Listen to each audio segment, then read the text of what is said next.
ও রক্ত দিলেই দেশ পবিত্র হয়ে যায় না। তাহলে ৭১-এ ২৪-এ আমরা এখন একটা খুব পবিত্র ভূমি পেতাম। আসলে নিজেকে পবিত্র হতে হবে। আপনি ভোট দেওয়ার সময় চিন্তা করতে হবে আপনি কোন নেতাকে ভোট দিচ্ছেন, সেখানে আপনার পরবর্তী বংশধর নিরাপদ। আমি কি দারিদ্র্যের দুষ্ট চক্র শুধু না, দারিদ্র্যের দুষ্ট চক্র তো আমরা পড়েই আছি। ওই যে আপা কিন্তু বলেছেন বাংলাদেশ ব্যাংকের কথা।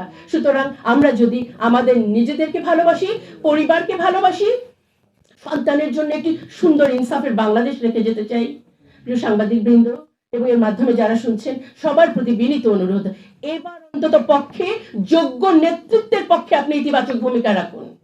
দলীয় চিন্তাধারা, মন মানসিকতা থেকে নিজেকে মুক্ত করুন।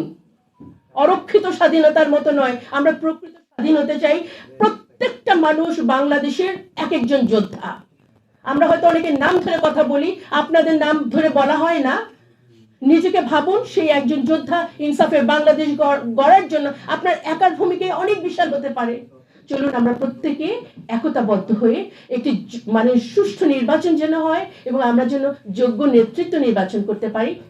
একতাবদ্ধ হয়ে সবাই আবার একটি বাংলাদেশ তৈরির জন্য, নতুন বাংলাদেশের আনন্দ যেন ঘরে ঘরে পৌঁছে যায়। ইনসাফ বাংলাদেশ আশা রেখে সবাইকে অনেক অনেক ধন্যবাদ। আসসালামু আলাইকুম ওয়া রাহমাতুল্লাহি ওয়া বারাকাতুহু।